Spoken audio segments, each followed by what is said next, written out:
Hello বন্ধুরা, good morning. তোমরা সবাই কেমন আছো? আশা করি তোমরা সবাই খুব ভালো আছো। আমিও খুব ভালো আছি। তো সকাল থেকে ব্লগটা স্টার্ট করছি। এখন বাজে 6টা।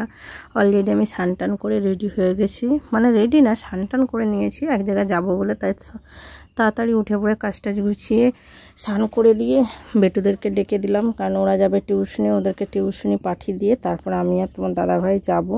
তো যেতে যেতে তোমাদেরকে বলবো কোথায় যাচ্ছি না যাচ্ছি। তো ওদেরকে টিউশনি পাঠাবো আর আমিও রেডি হয়ে গেছি, কারণ প্রচণ্ড গরম। আর মাঠে মোটামুটি আমাদের মেশিনে যে ধানগুলো কাটা হয়েছে গোছানো হয়ে গেছে, তো তার জন্য আমরা এক জায়গায় যাচ্ছি। তো ওদেরকে বলছি তোরা টিউশনে চলে যা, কারণ প্রচণ্ড রোদ বেরোচ্ছে। যত তাড়াতাড়ি যেতে পারবো তত তাড়াতাড়ি বাড়ি আসতে পারবো। তার জন্য মাকে বলে দিয়ে যাচ্ছি যে ওরা থাকলে একটু লক্ষ্য রাখতে। তো ওদেরকে টাটা করে দিয়ে ওরা তার টিউশনে যাবে, তাই আমরা চলে যাচ্ছি। আর আমার যাটা এখানে বসে আছে, কারণ প্রচণ্ড গরম। আর গাছতলাটা হলে সকাল থেকেই গরম দিচ্ছে, গাছতলাটা হলে ঠান্ডা ঠান্ডা লাগে আর কি।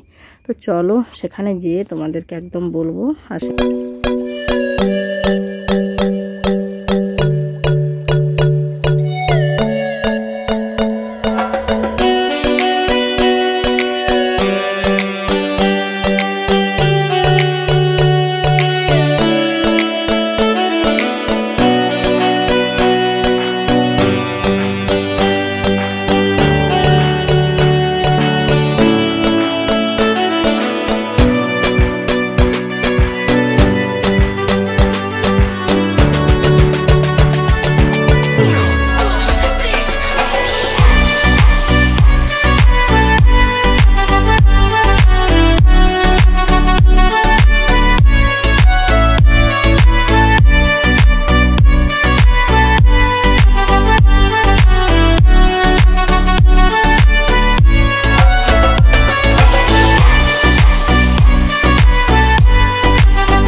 তো বন্ধুরা, তোমরা বলো তো আমরা কোথায় এসেছি? আমরা এসেছি মাতপুর মনসা মন্দির পুজো দিতে।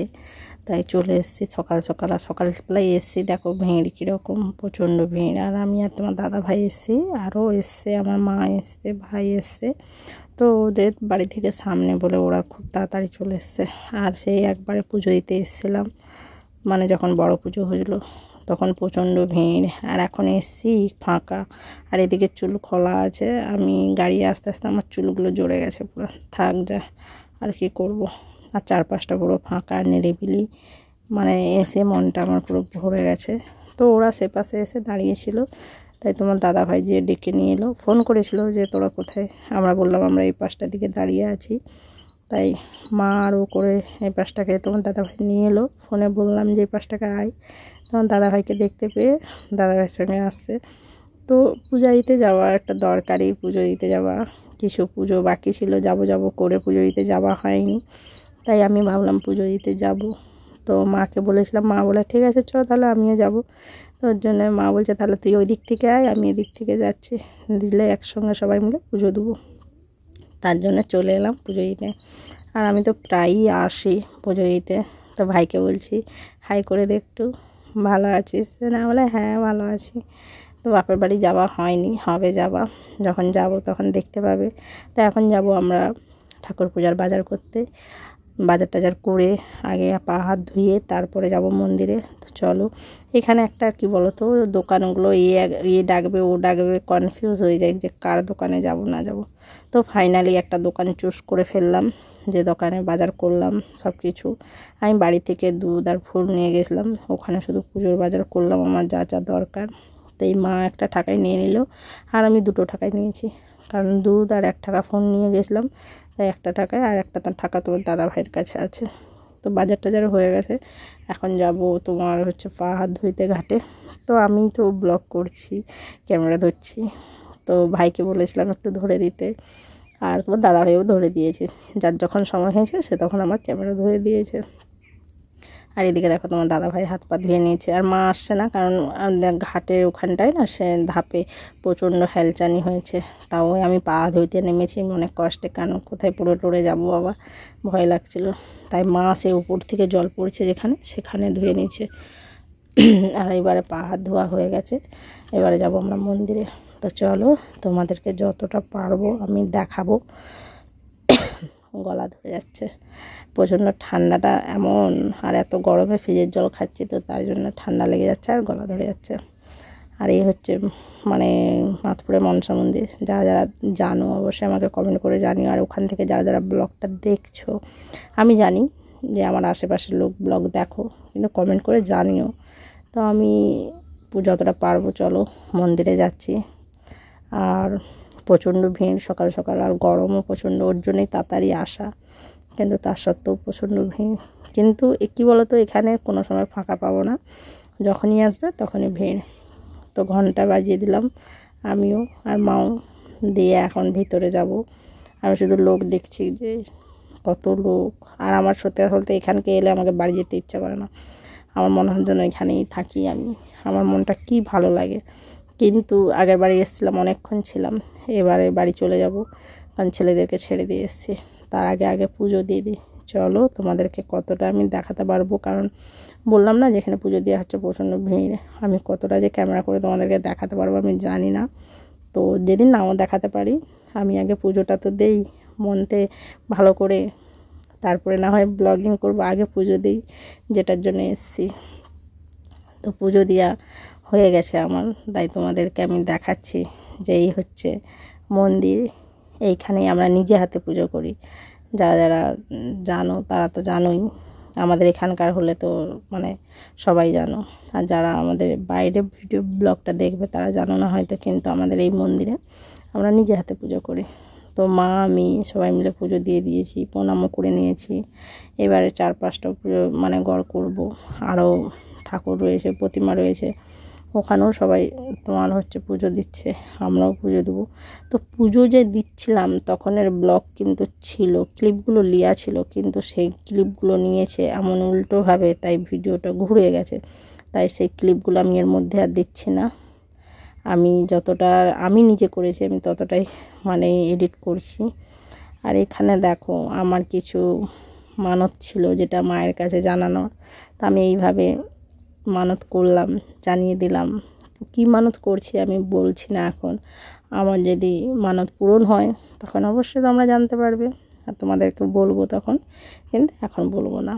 আর সত্যি কথা বলতে এখানে মানত করলে পূরণই হয়, আমাদের বিশ্বাস। আর সবার মানে সবার যেটা চায় সে সেটা পায়, এরকম মোটামুটি আমরা পুরো বিশ্বাস করি। যারা যারা জানো আমার বলার কিছু নেই। তো চলো পুজো দেওয়া হয়ে গেছে, চারপাশে পুজোও দিয়ে দিয়েছি, এবারে বাড়িটা মানে মন্দির থেকে বেরিয়ে যাব। তার আগে মা এখানে অনেক ঘন্টা রয়েছে, মা ঘন্টা বাজাচ্ছে, ভাই বাজি দিয়েছে, আমি একটু আমার মন গেল বেরোনোর সময় এখানে আবার ঘন্টা রেখেছে, এখানে একটু ঘন্টা বাজিয়ে দিচ্ছিলাম, কারণ মা বাজালো ভাই বাজালো, তাই আমার মন গেল যে আমি একটু বাজিয়ে দিই। তো মন্দির থেকে বেরিয়ে এবার একটু বসবো, বসে কিছু বলছে খাওয়া দাওয়া করবে, তার আগে যাবো সেই অফিস রুমটার দিকে, ওখানটায় বসবো। কারণ সত্যি কথা বলতে 4-5টায় রোদ, কিন্তু গাছটা যারা সবই লাগানো আছে তার জন্য একটু ছায়রাও আছে, আর বাতাস প্রচণ্ড বাতাস। তো আমরা এই পাশটায় এসে করে বসে আছি সবাই মিলে। তো এবারে বলছি চলো খাওয়া দাওয়া কিছু টিফিন করে নিই, কারণ সকাল থেকে এসেছি খাওয়া দাওয়া কিছু হয়নি, তাই চলে যাচ্ছি টিফিন করতে। অনেক দোকান রয়েছে টিফিন করা, আর কম রেট, সেরকম কোনো বেশি রেট নেই, আর ডেকে ডেকে তোমাদেরকে খাওয়াবে এরকম হচ্ছে। তো তোমার দাদাভাই একটা দোকানে ঢুকে গেল, আর আমাদের তখন প্রায় কটা বাজে বলবো জানো, 9:30। তাই এত সকালবেলা ভাত খাচ্ছি না, আমরা নিয়ে নিলাম পরোটা, ঘুগনি, মিষ্টি রস, মিষ্টি তোমার দাদাভাই নিয়েছিল, আমরা নেইনি কেউ মিষ্টি। তো আমরা বললাম বেগুনি নেব, তাই আমাদেরকে বেগুনি দিয়ে গেছে আর কি, কারণ আমরা মিষ্টি টিষ্টি সকালবেলা আমার সত্যি কথা বলতে পছন্দ না, ওর জন্য। আর টুক দেখো আমার উঠে চলে গেছে, মুখের অবস্থা দেখেছো, মুখটা পুরো একবারে রোদে পুড়ে গেছে। তাই আমি কপাল থেকে একটু সিঁদুর নিয়ে টুকটাই আঠাটারি দিচ্ছি, কারণ কি বলো তো মুখটা কীরকম লাগছে, কপালে টুক নেই তো তার জন্য, ওর জন্যই আমি এটা করছি আর কি। দিয়ে ওদের খাবার চলে এসছে, আমাদের খাবার এখনও আসেনি, তাই আমি আর মা গল্প করছিলাম বসে বসে। তাই ওরা খাওয়া শুরু করে দিয়েছে, তারপরে আমাদের এসছে, এবার আমরাও খাওয়া শুরু করব। তো কারা কারা খাবে ঘুগনি আর পরোটা চলে এসো অবশ্যই। আমার বড় ছেলের কিন্তু ফেভারিট, কিন্তু ও আসেনি তাই। আর নিরামিষ সবই এখানে, কোনো মানে ইসের গল্প নেই, আঁশের গল্প নেই, সব নিরামিষ। তো তোমার দাদা ভাই আবার খেতে খেতে, তোমার দাদা ভাই একটা ফোন এসছে, চলে গেছে অন্য টেবিলকে খেতে। আর সত্যি কথা বলতে দেখো আমার একটু নুনটা বেশিই লাগে, আমি নুন বেশি খাই, তাই আমি আবার বললাম যে আমাকে একটু নুন দিয়ে যাও। আর আমরা এক পিস করে বেগুনি নিয়ে নিলাম, ভাই নিয়েছিল চপ, ভাই বেগুনি লাইনি, বেগুনি খাবেনি বলে। তো আমাদের খাওয়া দাওয়া কমপ্লিট হয়ে গেছে।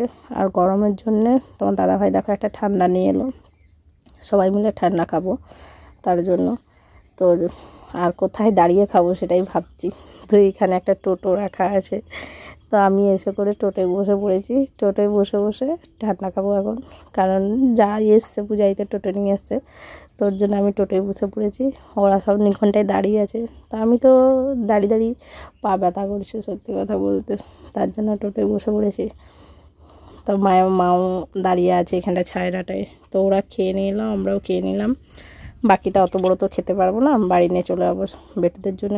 তো ওরা চলে যাবে বাড়ি, তাই ওদের বাইকটা সেদিকে রাখা আছে, তো ওদের বাইকটা নিয়ে ওরা আসুক। আর আমরা এদিকে আমাদের বাইকটা, আমরা এই সাইড দিয়ে ঢুকেছি তো এই পোল দিয়ে, তার জন্য আমাদের বাইকটা এই পাশে রাখা আছে, তাই আমরাও বেরিয়ে যাচ্ছি। তো যে করে সেখানে রাস্তায় আবার দেখা হবে, কেন বলো তো মায়েদের ব্যাগটা রয়েছে আমাদের মানে গাড়িতে, তো পুজোর ব্যাগটা তো দিতে হবে। আর এই হচ্ছে পুকুর রাস্তা, আমার খুবই ভালো লাগছে। চলে এসেছি আরেকবার গড় করে টাটা করে দিয়ে চলে এসেছি যেন আবার যেতে পারি পূজা দিতে। তো এইদিকে দেখো ভাই ওরা আগের দিকে চলে এসেছিলো, আমরা তারপরে এসেছি। তো এইখানে যে রাস্তাটা হেভি লাগে, হেভি। আর মোটামুটি গাড়িয়ে যেতে কার না ভালো লাগে, গাড়ির বাতাসটা, গাড়ি থেকে নেমে যাও কি গরম, আর গাড়িতে যতক্ষণ আছি ততক্ষণ মোটামুটি ভালো লাগছে। আর ভাইকে আমি কীগুলো বলছিলাম একটা বেশ, ওর জন্য আমি হাসছি, আর ভাই ওটা হাই করছে আর কি। খুব ভালো লাগছে একসঙ্গে পুজো দিতে এসে। আর আমাদের পুরো অনেক বড় ফ্যামিলি, কিন্তু আসতে পারি না সবাই একসঙ্গে পুজো দিতে, তাই আমি এসেছিলাম মানে আসবো বলে পুজো দিতে। আমার কিছু দরকার ছিল, যে বললাম মানত করেছে কিছু, তো মাকেও বলেছিলাম, মা বলে ঠিক আছে চ। আর ভাইকেও বলেছিলাম তোর ডিউটিটা একটু অফ রাখ আর চ আমাদের সঙ্গে পুজো দিতে। তো এই হচ্ছে আমাদের কৃষ্ণনগর, আমরা কৃষ্ণনগর দিয়ে গেছিলাম। তো ওই বোতলের জলটা খালি হয়েছিল, কারণ আমি ঘর থেকে বোতল নিয়ে গেছিলাম ঠান্ডা জলে। তো মাকে আমি প্রসাদের চেকটা দিয়ে দিয়েছি, আর ভাই সেদিকে মুখে বেনে নিচ্ছে, কারণ রোদের যা ঝামট ওর জন্য মুখে বেনে নিচ্ছে।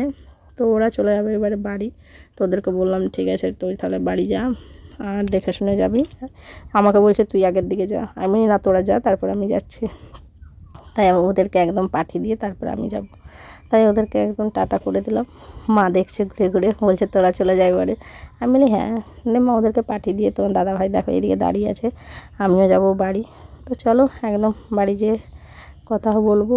না তার আগে রাস্তায় কিছু দরকার আছে বলতে, তোমার দাদাভাই যাবে তেল ভরতে, কারণ আজকে তো ব্যবসাতে যায়নি, বাড়িতে আছে, তাই গাড়িতে তেল ভরতে হবে। ব্যবসায় গেলে প্রত্যেক দিন তেল ভরে নেয়। আর রোদে পুরো, এখন বাজে কটা 10টা, হ্যাঁ 10:30 হবে, পুরো মুখটা কালো হয়ে গেছে। এমনিতে আমি কালো স্বীকার করছি, কারণ আমি জানি আমি কালো, তাও রোদে আরও পুড়ে গেছে, যা রোদের ঝামট। তো তোমার দাদাভাই দেখতে দেখতে তেল পাম্পে চলে এসছে, তোমার দাদাভাই এখন তেল ভরবে। আর এখানে সবাই চেনে, কারণ তোমার দাদাভাই কী করে বলো তো, প্রত্যেক দিন তেল ভরে, আর প্রত্যেক দিন এই রাস্তায় প্রত্যেক দিন 365 দিন না ব্যবসায়ী যায়, তাই প্রায় তোমার দাদাভাইকে সবাই চেনে, কারণ প্রত্যেক দিন যায় আসে তার জন্য। তো ওর জন্য হেলমেটটা পরে নিল, কারণ আমাদের এখানে টোল আছে, যদি ধরে না ফাইন করে নেবে, তাই তোমার দাদাভাই একদমই পরে নিল হেলমেট। চলো বাড়ি যেয়ে কথা হবে একবারে। তো দেখতে দেখতে দেখো বাড়ি চলে এসেছি। বাড়িতে এসে করে দেখি না ওরা টিউশন থেকে এসে করে আমার বড় ছেলে মুড়ি খাচ্ছে, আর গরমের জন্য গাছতলায় বসে আছে, আর ছোটো ছেলে ঘুরছে, আর মুখের অবস্থায় দেখো। তো বাড়িতে চলে এসেছি, সবাইকে প্রসাদগুলো দিয়ে দেবো। আর ব্লগটা হবে এখান অবধি। ভালো লাগলে অবশ্যই like, comment, share and tata bye bye, দেখা হচ্ছে নেক্সট ব্লগে।